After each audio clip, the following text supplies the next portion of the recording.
Okay, welcome everyone. This is a wonderful conversation between me, David Owen Hastings, and Matt Macomber from Seattle about his show at the Pacific Northwest Quilt and Fiber Art Museum. And I am going to just start my welcome screen here. And hopefully Matt and I are still pinned for you. I believe they are, or we are. Welcome, everybody. We have people from near and far, lovely people from Seattle and all across the country as well. So thank you for joining us tonight.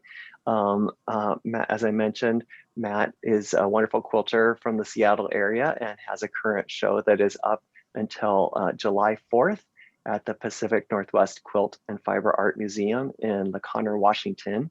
And we're going to just talk about a few of the quilts that Matt has there, have a nice conversation, maybe learn a few things about some of these beauties and a little bit more about Matt himself.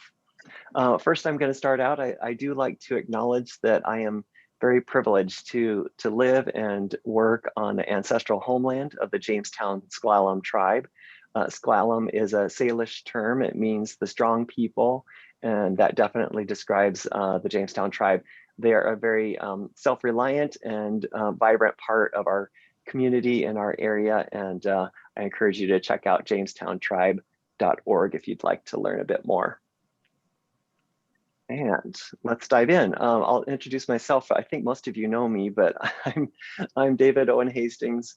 I am a graphic designer. I work with nonprofits on their branding and fundraising, but I'm also a gallery artist. I've been making my stitched paper artwork for over 20 years, and I call myself a modern quilter.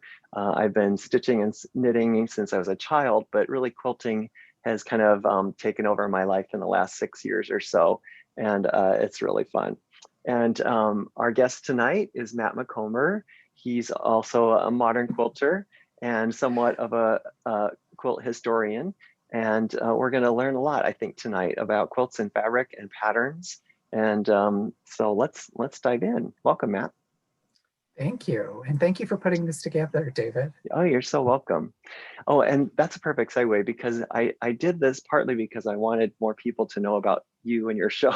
But I also want to support the Pacific Northwest Quilt and Fiber Arts Museum. They're a wonderful treasure in our state, in our region, and you can learn more about their exhibits at qfamuseum.org. They have typically 3 active rotating exhibitions going on concurrently. So besides Matt's show, there are 2 others that are on right now, and they are open to guests. And I believe masking is required inside the museum, but there are otherwise no other limitations to visiting in person. So check out qfamuseum.org. You can see what their hours are, how to get there, and what's on at the museum. This is the home of the museum right here. It's the beautiful Gatchis Mansion. It's a exquisite, Victorian building. This quilt on the right was made by someone as a tribute. They did a bunch of quilts to celebrate the remodeling of the mansion, and this was one of them. And it is in this beautiful town of LaConner, Washington. It's definitely a destination, a wonderful place to visit and eat and shop. And also, we're just a little bit past the tulip season, unfortunately, but there's always something in bloom. And this town is always constantly full of blossoms, and it's a really great place to visit. So I hope you go there. So let's take a second and just let me ask Matt, what brought you to quilting? Why quilting? So I've been thinking about this in preparation for this question, and I don't have the usual, draw into quilting that most people do. Like somebody's having a baby, so you end up making a baby quilt, and then you get addicted, or somebody's getting married and you make a wedding quilt for them and get addicted to quilting. I think what I'm realizing is it was moving from one collection to another. I've always been a collector, and before this, I collected cast iron cookware and vintage Pyrex. And that got really difficult to find because it's the hot collectible. And so I started collecting fabric to make quilts. And I made my first quilt and collected a lot of fabric. And then started collecting vintage and antique quilts. Do you have a sense of when that was in your life that It the was around fabric started? 2014, Oh, is that all? so not Wow. that long ago. Okay, cool. All right. So cool. Thank you for answering that one. Yeah, Let's take a look at one of your quilts. We're gonna visit. I think did we end up with 7 I quilts think so. tonight? Yeah. Yeah, I intended to do 5, but I couldn't leave some out. So we have 7. Um, Tell me about Plinko. All right. So this quilt, I tend to find a lot of groups of vintage quilt blocks on eBay or at antique stores or estate sales. And this was a group that I found on eBay. It's a really interesting, not really simple pieced block from the 40s. Yeah, let's take a look at Um, the oh yeah, there's the newspaper pattern. clipping. Yeah. So it was published in the Kansas City Star. So you would just get this and you had to add seams and you had to know how to construct it. And if you look closely at the quilt, you'll see the quilt maker had some challenges with all those tiny little pieces and itty bitty curves. There are some areas that don't really lay flat, but that does not bother me. They were flat enough to get them into a piece. The interesting thing I thought about this is the corners were set with individual pieces rather than trying to set the circle into a whole background piece or Oh, appliquing it on. so the white part was 4 separate pieces Yeah, which around the perimeter. created some issues. I think you can see at the Yeah. top where it didn't quite Maybe. join all the way together. Yeah. Let me go back here. There we go. So I had to do some reinforcing with the quilting stitches to get Gotcha. those Gotcha. to be I had that. secured. I had that covered up with my video strip. Yeah, and it just a lot of really great 1940s fabrics. Yeah, I Some love of my these patterns. favorites. Some of my Can't you favorites are just? those. Oh, sorry. Go ahead. I was just gonna say, can't you just hear the the Andrews sisters or something? When you look at these patterns. Those black background florals are some of my favorites. They were really, really popular for dresses and blouses. And, the black dye just disintegrated the fabric over time. So they don't hold up very well to repeated washing, but they are pretty spectacular. Yes, they are gorgeous. And then I've got the some images of you putting it together, how you connected them. Yeah, so I always get questions about how this one was constructed. And I had seen an antique, I think it was a bear paw quilt that had a streak of lightning set that I couldn't quite figure out how it was made. And it turns out that it's Y seams or partial seam construction. And so I thought, why not give it a try on this one? There's only, I don't know, 40 blocks or so. So, that's just a few seams to sew. It's fine. Oh my God. And then I added to that challenge by making my sashing strips out of a strip set so that they were 2-color. Right. Here's a close-up of how they came together. Yes. So Nice. lots of Y seams, lots of marking, lots of careful sewing. And was the peachy fabric vintage fabric as well, or was that new? No, I believe that is a new Robert Kaufman Kona fabric. I think it might be Camellia, but I really like that sort of 1930s bubblegummy bright pink. Yeah, Tends to go with a lot. With the green. We're Yeah. going to see a lot of that combo tonight. I might be fond of that combination. So I think you are. So here's the overall quilt. Really gorgeous. And then it's so nice. I kept the quilting fairly simple on this one since there's so many fabrics and the pattern is pretty striking. Here's a little so I just did so a grid and I did those. And I see a question. The blocks were hand pieced, but then I set them by machine. Okay. Someone was asking, can I spotlight Matt when he's talking? I do have him spotlighted. So if you're on a small screen, we might be flipping back and forth. I apologize for that. maybe I should take off my spotlight so you don't have to look at me. There we go. That should make Matt bigger. And Denise was asking, were the blocks hand or machine sewn together? So most of the blocks I get from this era anyway are hand pieced. And then I set them by machine because otherwise it would take too long to sew them all together by hand. Right. Especially all those long seams. It might make the Y seam sewing a little easier, but it would just take a really long time. And what does the word plinko mean? It's the game on The Price is Right, where they, with all the little pegs, like the giant pegboard, and they drop the little token in and it would bounce down. Susan was asking, how did you find that newspaper clipping of the pattern? So, you know, being a collector, I now collect newspaper clipping patterns from the Kansas City Star. So I have probably 40 or 50 different newspaper clipping patterns that I've found it on eBay or at antique shops. Nice. Well, that's plinko. Wonderful. Debbie says she loves that you use such creative and era appropriate settings for the vintage blocks that you collect. That's cool. Yeah, they've been very fun to explore. And Amy says that plinko is a big thing at fairs and festivals on the East Coast, like in New England. So maybe that's why I don't know it so much, because I'm a Midwest guy. Okay, so here's a good question for you, Matt. What is it about antique quilts that interests you the most?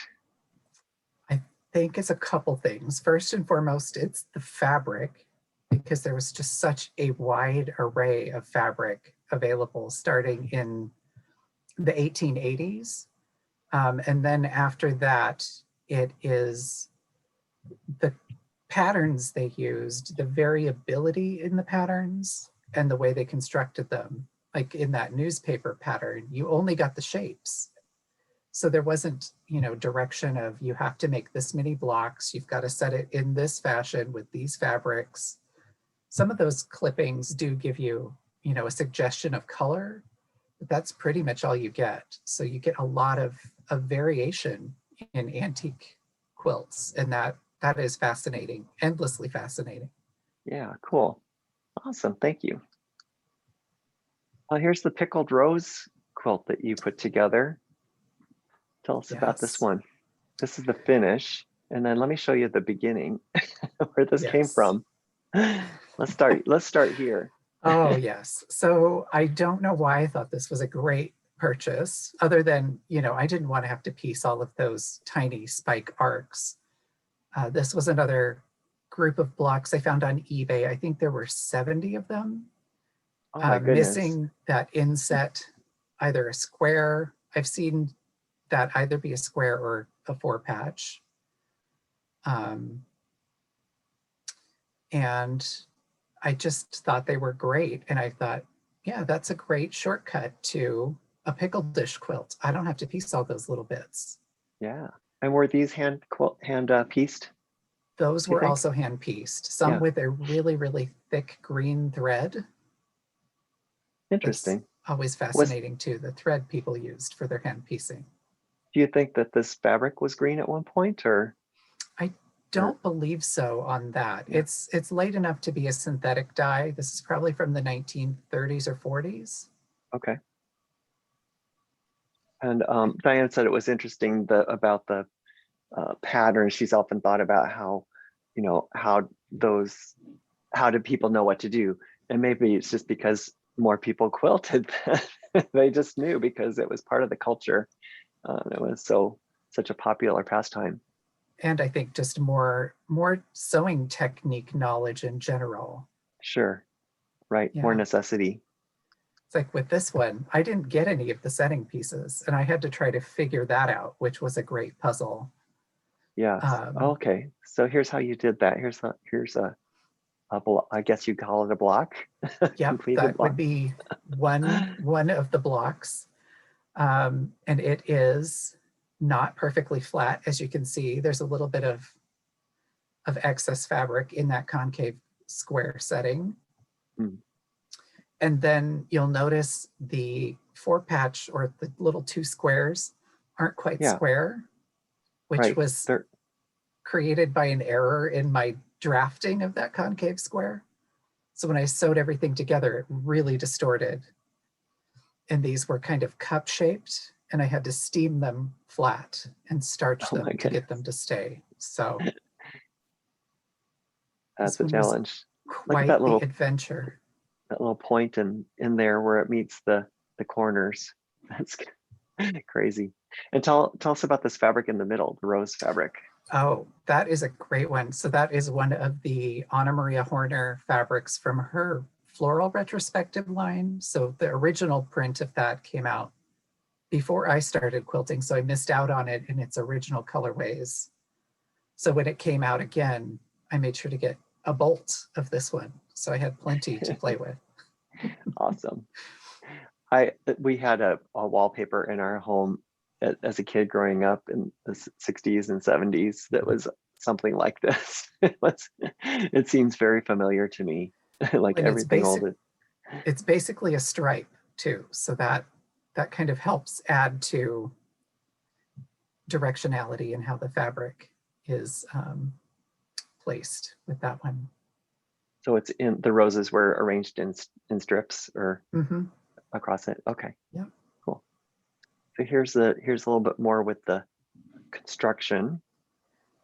Yeah. And so these, of course, are constructed kind of similar to the double wedding ring, where you piece one row together of circles, and then you have a weird shaped piece that you sew that to, and then to another row of circles. Okay. And you can And you see said, all the oh, go spots ahead. where it's not perfectly flat. So That's perfect timing. Carol was asking about your pressing method. Do you use a wool mat or a clapper? Or what's your combo? all those things, depending on what it is. For this one, it was a combination of the wool pressing mat and a lot of steam with a really hot iron. Yeah. If a fabric is really a loose weave and I'm worried about it fraying, I'll starch. I used to starch everything, but I've learned I really don't have to do that. Great. So it really depends on the block and the fabrics. Yeah. Nice. And you said in the caption here that the choice of that setting was inspired by 50s and 60s bold floral quilts or Yes, I prints. love Yeah. a clashy floral quilt from the 50s and 60s. They used all kinds of florals together with plaids and stripes and ginghams, and you'll Yeah. see a lot of that inspiration from me. Kathy likes your choice of rose fabric. I like it too. Ah, I think you make such bold choices when you put things together that I never would have attempted. Um, uh, okay, here's a really nitty gritty question from Rosie about what kind of starch do you like to use? I like to use the regular, I think it's just the regular Niagara starch Right. in the spray bottle rather than the aerosol can. The aerosol one tends to clog up. Gotcha. And the strangest thing is I usually am able to find it at Home Depot. Nice. So you could get your spray starch and your backhoe in one trip. Let's see. Sharon's asking, when you pick older blocks, how do you determine that they're strong enough, basically, to save and work with? Yeah, it's a little bit of knowing how those dyes and fabrics behave, and a little bit of just feeling and handling them. If I have stuff where you touch it and it starts to shred, of course that's not going to last very well. But there are other instances like certain red and blue dyes in antique fabrics just aren't color fast, or especially like 1870s, 1880s fabrics that have brown or black printed in them have a lot of iron in the mordant, and that will eat away at the fabric. So you just kind of Interesting. have to evaluate, is this a quilt I'm planning on using a lot and washing more than, very occasionally? And that's Right. kind of how I determine if I Do can you use a ever block. test something like test wash a piece of it to see what happens when it gets wet? I try not to. Yeah. Okay. Good. Amy says, as an aside, she has some of the original fabric colorway of that rose fabric. So that's probably valuable. You want to hang on to that. Yes. Yeah. Here's the overall quilt again. And I've got a close up here so you can see Matt's quilting on it. And you do this all on a domestic machine. Is that right? It's a sit down mid arm. Sit down mid arm. Okay. The, what is it? The Juki 2200 QVP. It's just like the gigantic version of the Juki that a lot of us love to do our quilt piecing on. Yeah. Yeah. Cool. Paula's asking, what other things have you collected in the past besides? I know that you've collected the vintage dishware. What other stuff? Well, I collected rose bushes at one point. I've collected Coca-Cola collectibles, memorabilia, just a whole bunch of things. It's always something. So yeah, nice. All in that kind of retro time period. Okay, here's a Matt question. What's the most favorite quilt you've restored? Can you pick a favorite one? Oh, I don't know. Currently, I would say it's probably that pickled rose quilt we just saw. Yeah, that turned out great. I really like that one. It just, everything came together on that one. Yeah, it looks so fresh. And it's got your matte stamp on it with that fabric choice. Okay, let's talk about Choppy. This is actually my favorite quilt in the show. So I'm glad it's one of the ones we're talking about. So this one is, and this would be a great one for, is this fabric strong enough? So most of the fabric in here is from 1880 to around 1900. And there were some sections of blocks that were really disintegrating. So I had to take some of them apart. Right. I actually got all of the Ocean Waves lozenge shaped blocks as part of a quilt top I bought online that looked like it was a good shape. But when it came, the center square was a brown silk and they were all completely disintegrating and shattering. So they were sewn together into a top with solid squares. Yeah, of a brown silk, and brown fabrics from that era just are not very, very stable. Is that the iron again in the dye? And there were home dyes too that used black walnut, and just the acidity of that caused it to disintegrate as well. Right. So I've got the lozenge shaped block here highlighted for you guys. And then so you mixed it with some old checkerboard blocks. How did they come together? So I had just finished taking that quilt top apart, put things on the wall, and was looking for a fabric to fill in that square where that brown silk used to be. Right. And I happened to have some, I think there were 25 patch checkerboard blocks that were from the same era. And I thought, let me see if I pick out some of those squares, I wonder if a 16 patch would be the right size. And I got incredibly lucky that it was exactly the right size to fill that space. Oh my gosh, how fun. I think we have a picture of that one here. And talk about this. How this inspired you. So as soon as I tried that 16 patch, it just reminded me of this Vogue photo shoot of Gloria Vanderbilt's patchwork bedroom, and just all of that clashy print on print. Right. And you'll notice a lot of the colors are similar. Definitely.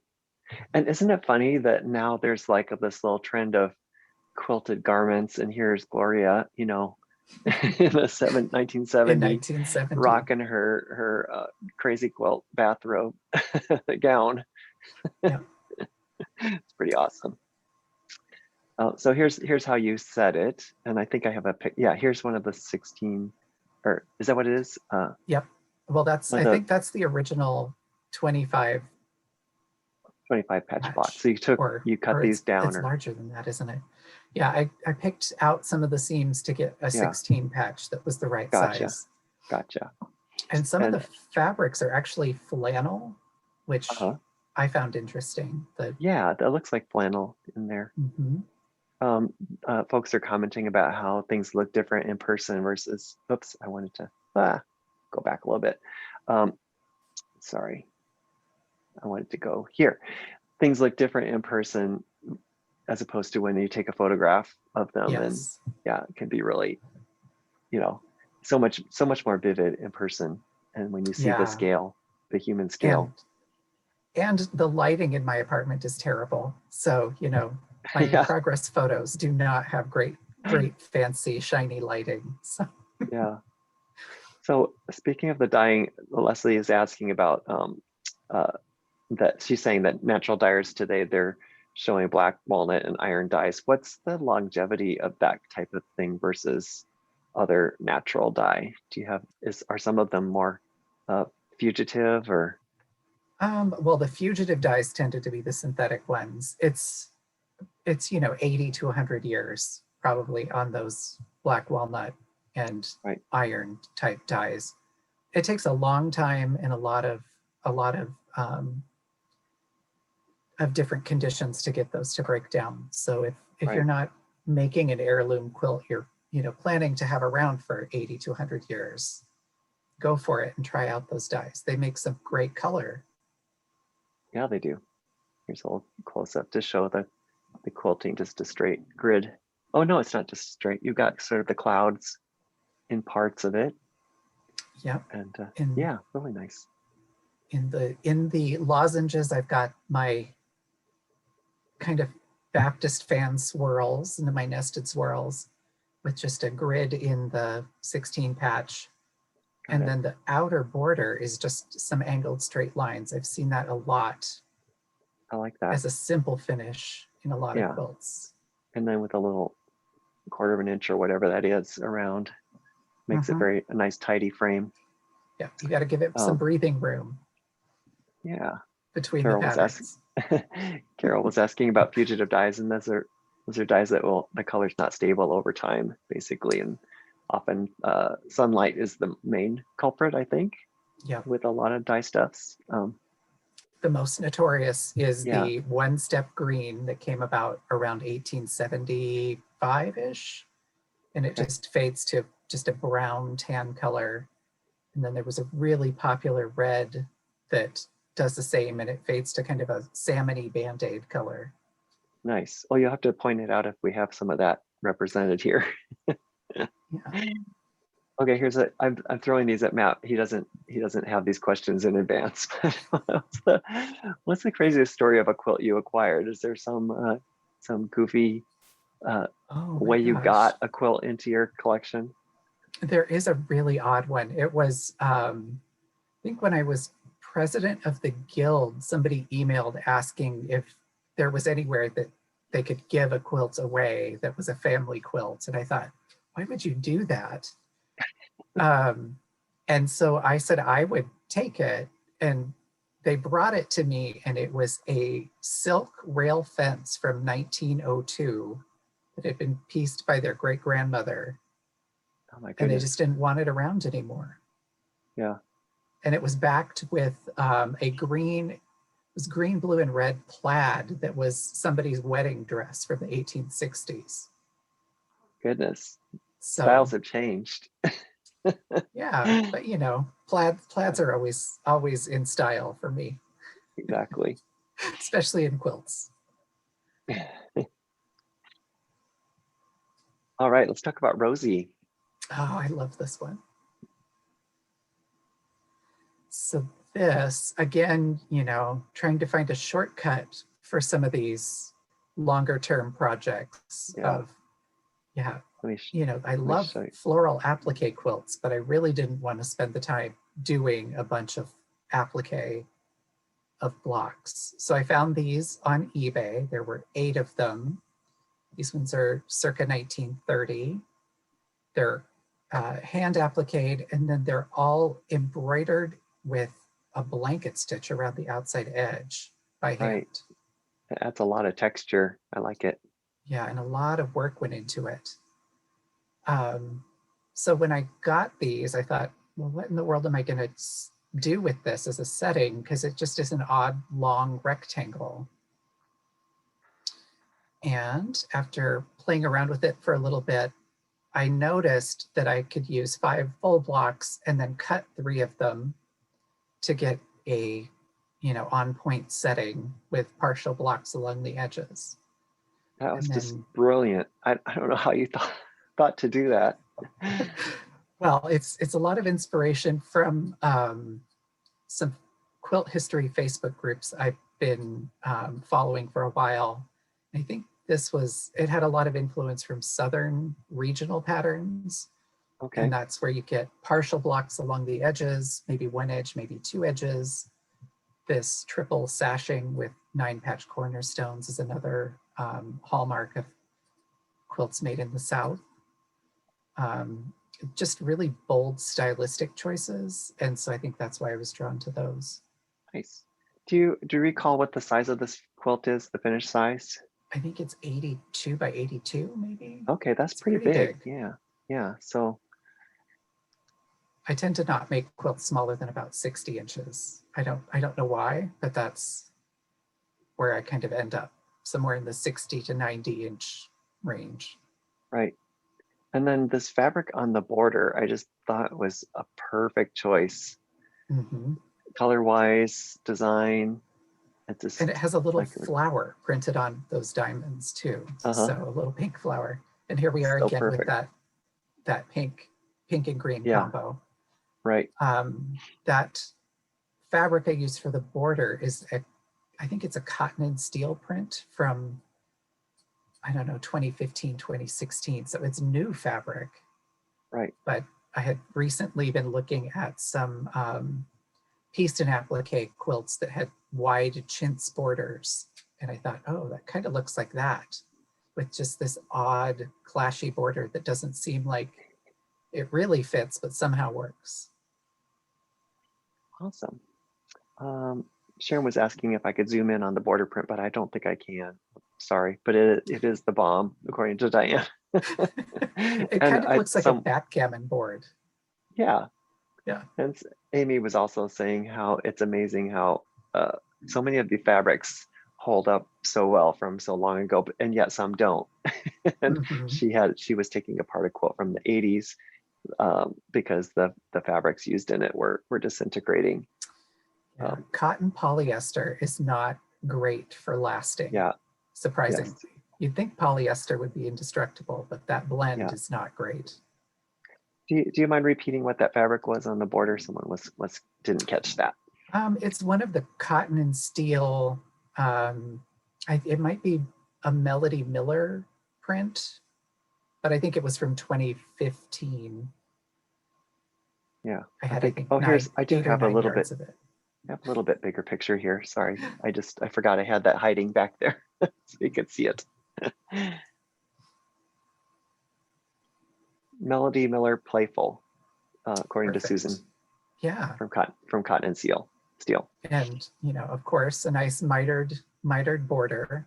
Those are always a great way to finish something with a strong print like that, so you don't get clear interruptions of it. It's really sharp.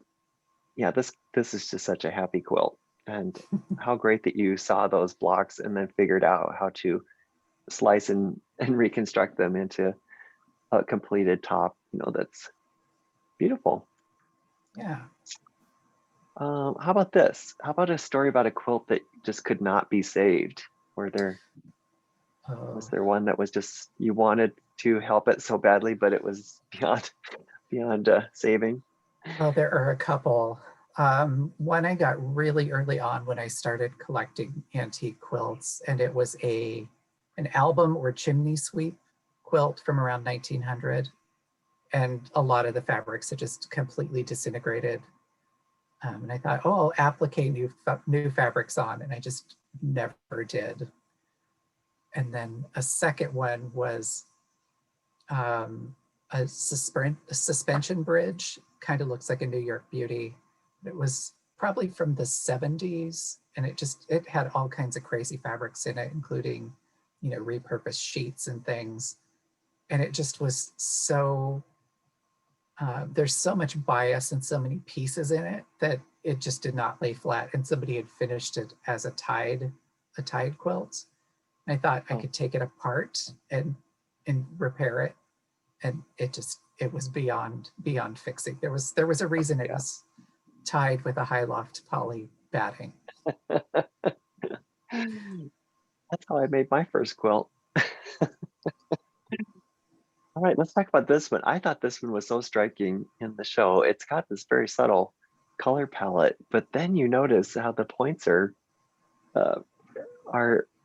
unusual, let's just say. So tell us about this one.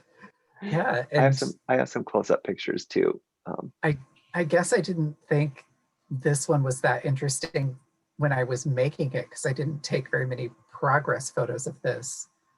Yeah. But I got the central star as a pieced star on eBay, and as many of these Lone Star pieces are, it was not perfectly flat and is absolutely not symmetrical in any way. So setting it was going to be a challenge, and I just decided, let's see how flat I can get it with some tricky piecing. So I think I used the shortest arms as the guide for measuring the setting pieces. And then I added some little coping border strips as an inner border. So that's why some of the points extend out into the border and some stop right at the border. Right. It's like it's coming out at you. Yes. And just simple quilting. And that again is another, that print looks vintage, but is another, I think, Melody Miller cotton and steel print from Hatbox, maybe, around 2015, 2016. So I tend to collect a lot of new fabrics that look like they're vintage fabrics. Well, and I love how often the new fabrics you put with the old blocks or pieces, they have the same palette, but it's definitely a different era palette. It's just a different shade or brightness or something, but it all works great together. Yeah, and with this one too, quilting, it was kind of a challenge. There were still some areas that were pretty puffy with a lot of extra fabric. So I added a really wide outer border and then trimmed it I squared it up using 90-degree laser levels. So it kind of cut off some of the distortion to make a nice flat-ish quilt. It's mostly flat, but you'll notice that the little the little squares out in the border, some of them are right at the edge and some of them have a couple inches of space between them and the binding. Okay. I think it's pretty miraculous what you did. Susan's curious about your batting choices. Like, do you have a particular batting that you like to use all the time? I'm not really picky about the batting. I tend to use the low loft cotton batting just because I like those really thin, soft antique quilts. I do use some wool depending on the quilts. But as far as a brand, I don't really have a favorite. I think I order rolls of batting because I make large quilts. So I think the current one might be Quilter's Dream, and it's the lowest loft that they have. Got it. I think that went into most of these since I finished these in 2020 and 2021. Yeah. So Sharon, and I'm curious about this too. Sharon was curious about how you constructed this to get the points into the border. Are there two strips of background fabric for the border? There are. So one of them is cleverly, well, I think cleverly, we'll see, but it's hidden as part of that setting triangle that goes into the start point. So this close-up is really good. You'll see that line across the top, right, or along the side. So I think there's a 2.5-inch strip added to the triangle and square setting pieces. And that is how I got that. It just kind of disguised it, because then, you know, when you get over to the side where the star point is the one I use to measure everything with, it just touches the border rather than extending into it. Cool. Very clever. Yeah. And that impressed.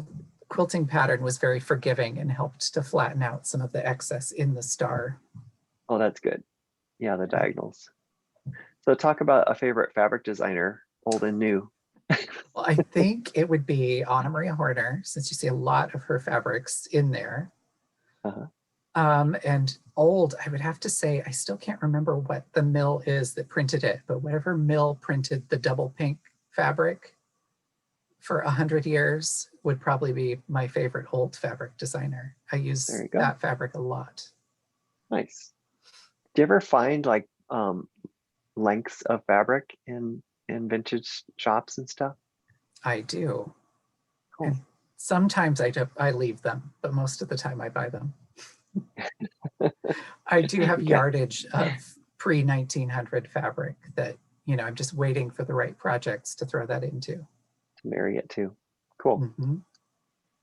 All right, let's talk about this. This is one of the ones I asked you to include because it didn't make the original cut, but I thought this one was so striking. It's the one that's hanging over the fireplace in the upstairs room. As the museum is kind of broken, it was a home, so there are different rooms with different quilts in the different rooms, but this one's over the fireplace, and I thought it was really gorgeous. Yeah, so this one I got again as just an unfinished piece of patchwork. I can't remember if this one came from an antique shop or not, but the red and white star fabric is 1900-ish, and it was kind of a large diamond shape, and I needed a specific size quilt for that space in the museum, and thought, oh my gosh, what the heck am I gonna do for that space? It is such a weird size of like 30 inches by 60 inches. And I pulled out this piece of patchwork and it was just about the right size. Perfect. So I removed some piecing from the top and bottom of the patchwork and added it to the sides. And then I added in the side pieces. And so I had an antique wool hexagon star quilt from around 1870. And inspecting that one, I noticed that the background and the setting blocks in between the stars were pieced in rather than appliqued. And I thought, how in the world did they do that with 3/4 inch finished hexagons?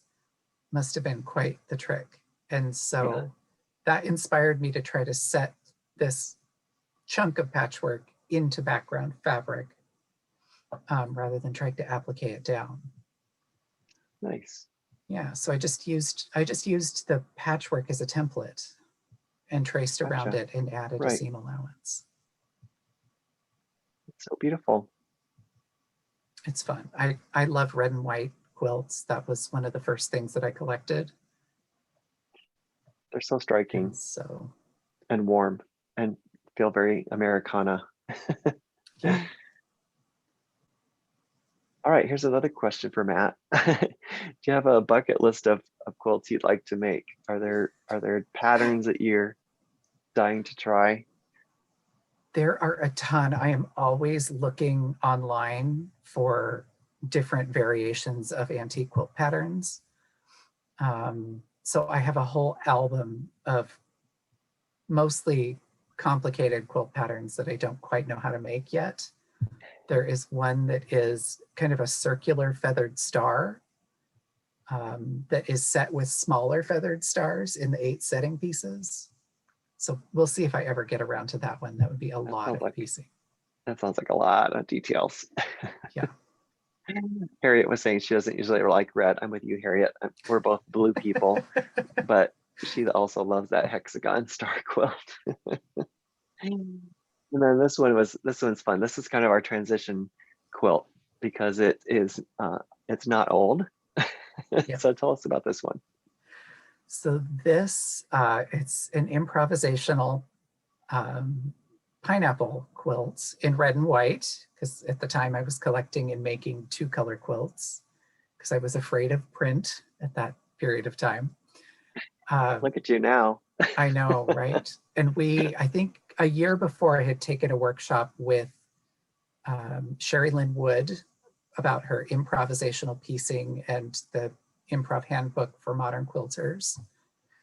And that kind of got me thinking about how patterns are constructed. And so I gave it a try as an improv pineapple.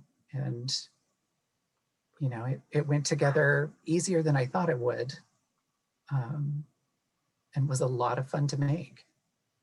It has so much energy, and you know, if you weren't a quilter, you wouldn't even probably notice that this is such a, you know, irregular piece. You know, it's not what you expect if you take a second to really appreciate it. And then the hand quilting maybe is great. hinting to what my future, you know, interest in bold kind of quilt pattern choices from Southern US quilts. It's quilted with fan quilting, which is another hallmark of them. And then it only has borders on 2 sides. So. Oh, wait, what? Hang on, back up. Oh, right, the blocks. Okay, yeah, got it. Thank you.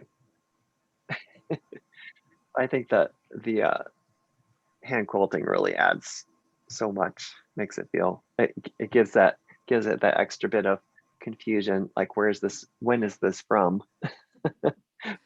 Yes. Well, that, and it's always nice to put a nice kind of soft curved line over something with a jagged pattern. I agree. I love the contrast. Here's a little bit overall shot for you guys to appreciate. Very fun. I do. I love that one. I think I finished that one in 2015. So it's, yeah. And I gave that one to Martha Peterson. So that's now in Martha Peterson's collection. Oh, lovely.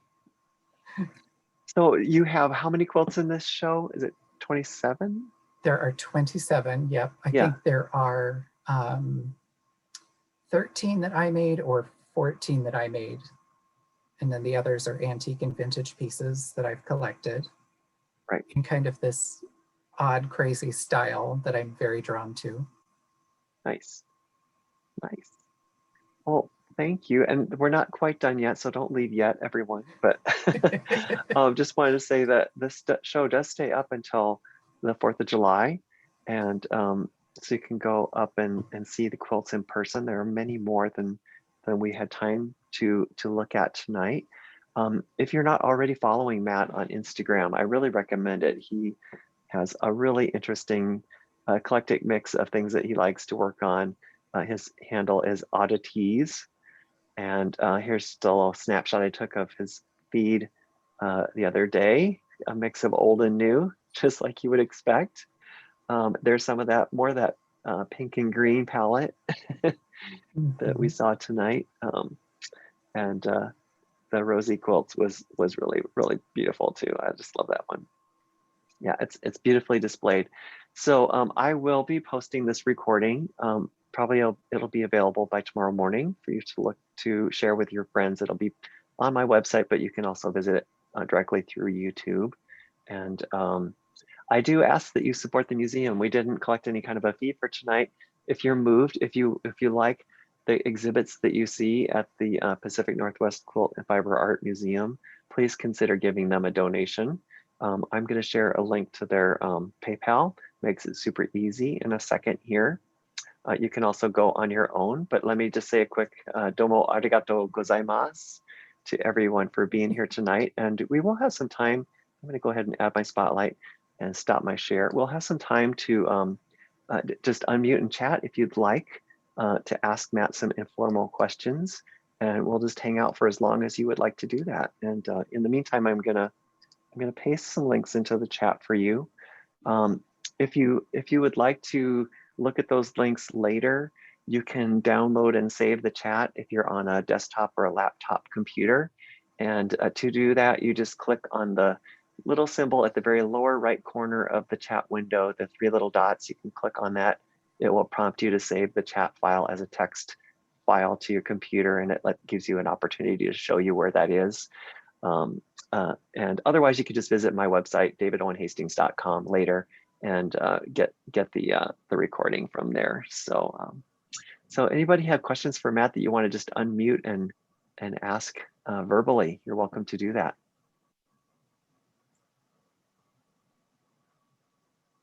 Don't be shy. I had a question that I typed, but if I can just say it. Oh, please. Definitely. Yes, Amy. Sorry, I got distracted by someone else popping up.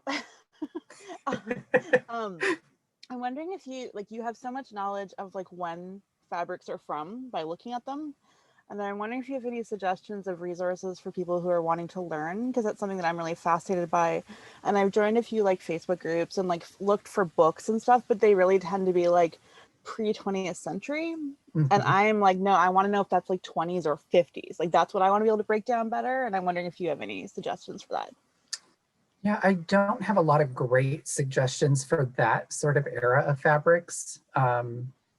There's so many resources out there for the older, 19th century fabrics.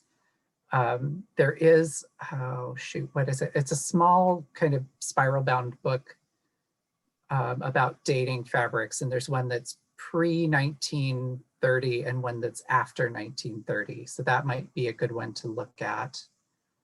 And it gets a little harder to pinpoint after the 20s and 30s. You get a lot of overlap of styles and things that stick around in style for a lot longer. So there are a few that stand out that are really clear what era they're from, and a lot that really could be from any time. A lot of the plaids and ginghams, and they could be 19th century or 1950s. Yeah, totally. Yeah. Awesome. Earlier, Thank it you, wasn't in Matt. response to this, but Here Paula are those Golden, books.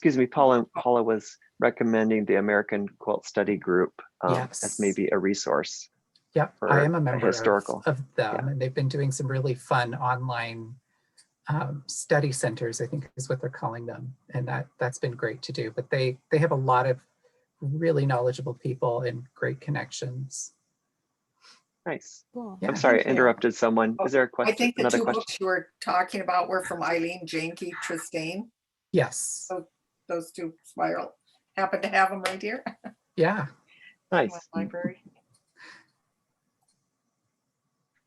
And Thank then you. follow up with that. This is Amy still.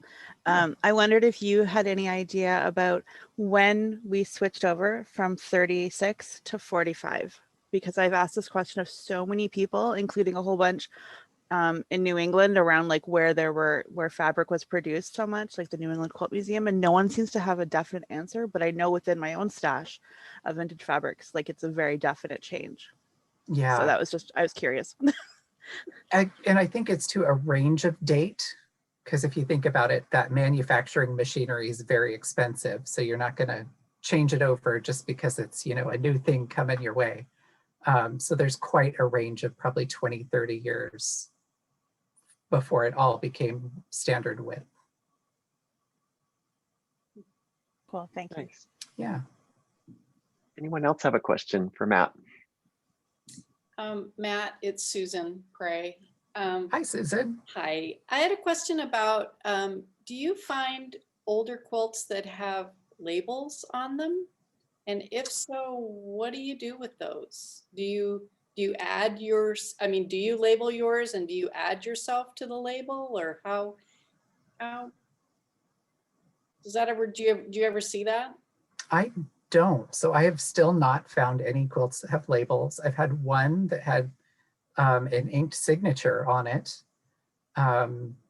If I plan to keep it, I will probably, add a label with the information I have about where I collected it and, when. But you really just, it's so much of this is anonymous and you don't know who made it ever. This is a great reason to label your quilts, who it was, at least who made it, who it was made for, and where, and the date. And if you collect a lot of them, add a label Hey, with Matt, whatever this is information Sharon. you can. Oh, go ahead. I was wondering, I'm guilty of always looking at the back of quilts, and I was fortunate enough to see your exhibit early on this year. And I looked at all the backs. I didn't notice any quilt labels. Are they like on the top where I didn't see them? I always put them on the lower left corner. Okay, and I'm usually pulling the lower right, so I Yeah. got to go back and look again. Some of them I They're had to just beautiful. add really simple, quick printout labels. So Yeah, it was such fun to see. It's a beautiful exhibit. oh, thank you. They did a really great job, and that space is perfect for the style of quilt that I love. It is. So Kristen asked an interesting question of both of us in the chat, and that is, do we have anything we'd like to share about work habits that help support a steady stream of productivity or creativity? So, I know what Matt's answer is going to be. Well, it ebbs and flows. I think part of it is just not expecting yourself to be creative on demand all the time. Yeah. There's I thought you were going to of, say just never leave the house. well, you know, that helps too. If you're always around it, you know, you can tinker around and spend 5 minutes here, 10 minutes there. But I think a lot of where people get stuck is they feel the need and pressure to be creative on demand. And it doesn't always work that way. That's so true. Yeah, for me, it's just carving out time that you know that you don't have to do anything else and avoid all the other distractions, which is so hard, especially now that we've all been spending so much time at home and are so attached to our devices to be able to connect with the outside world. And it's hard to just put them down and turn them off and just make something and have that be your focus. It's a challenge for sure. So what else? Anybody else have questions for Matt? Questions about antique quilts?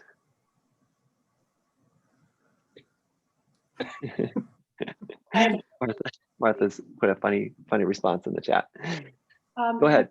There's a lot of piecing within the piecing where they didn't have enough fabric, or for whatever reason, they took 2 other pieces of fabric and made a piece big enough to make whatever the design was. How often have you come across that? Oh, all the time. I love finding that. Those make do, you know, piece it together to get a piece big enough to cut your pattern piece out of. And, you know, they're just the skill and sewing knowledge that a lot of these makers had. They were not afraid of the bias edges on, you know, just random pieces of fabric. I love all of that stuff of finding those little make do bits. For sure. So Nora was asking about the quilts behind us. Can we talk for a second about the quilts that we're using for our backdrops? You go first as our guest. Oh, okay. So this one is a recent find. It came from Texas, and it looks really, really modern, but it is from about between 1880 and 1900. The green, well, it kind of looks tan now. It would have been more of a dark blue, green, tealy green color. That's one of those great fugitive dyes of the one-step green. Unfortunately, I got one of 2 nearly identical quilts that was listed. The other one, instead of having a yellow print, had a solid cheddar orange and sold for like 4 times as much as this one. So I could not get that one. And I see Rosie's question. Yes, this one is hand quilted. And I think the spacing between those fan arcs ranges between 1/4 inch and about 1/2 inch. So it's pretty densely hand quilted. Yes, it is. Neat. Yeah. And my quilt is one I made a couple of years ago, and it is made mostly with contemporary fabric, some stamped and the pattern stamped by me, and some fabric from Marcia Dursey, who's a Whidbey Island fabric designer who I love a lot. And the green bits have a mix of Marcia Dursey printed fabric and hand dyed fabric from my friend Cameron Ann Mason, who's a textile artist. And yeah, I meant it to kind of be a tribute to, I've got it hanging sideways. It's meant to look like canes of bamboo that are growing. And I've got these little 1/4 inch, get it in front of the camera. I've got my 1/4 inch seam allowances on the front side on the little green strips. It's kind of a thing I did just because I thought it made it look more like bamboo. And now I've been putting my 1/4 inch seam allowances on the fronts of lots of quilts. I think it looks really neat. So yeah, that's that quilt. And it has fugitively dyed fabric because our dog barfed on it and some of the green bled out. Yeah. You never Keeping know. it real. That's a quilt that gets used, obviously. Mhm. Yeah. Anything else for Matt? Any questions about vintage, antique? Anything? I think that quilt behind you is so stunning. It looks so modern. It's amazing. Yeah, I wish I would have been able to get both of them. They were great. They're Yeah. completely unused, which is, it's so strange to find two nearly identical quilts that both are in pristine, unused condition. Nice. And you told me the other day that you have divested of a bunch of quilts that you had collected to make space. Yes, yeah. Because the quilts in the show are going to have to come back to your house. 27 quilts take up a lot of space. So I Yeah. decided I needed to get rid of about 27. And I think I still have probably 25 here remaining to add to the 27 that will come back. So I the like to quilts collect things that are heavy and hard to store. Perfect. And you kind of have to pick and choose what you keep and what you let go, I suppose. Yeah, well, in any collection too, things ebb and flow, and Mhm. you no longer like something, or you've studied it all you can study it, and it's time to go on to somebody else to enjoy. And that's Exactly. kind of what I've done. Like Amy said, like Pyrex. Yes. And it's a lot easier to ship a quilt than a vintage Pyrex casserole. Yeah. So Rosie was asking, are you selling those quilts? I've been selling them on eBay mostly. The quilts market right now is great for buying quilts and has been for several years. Selling them, it isn't so great.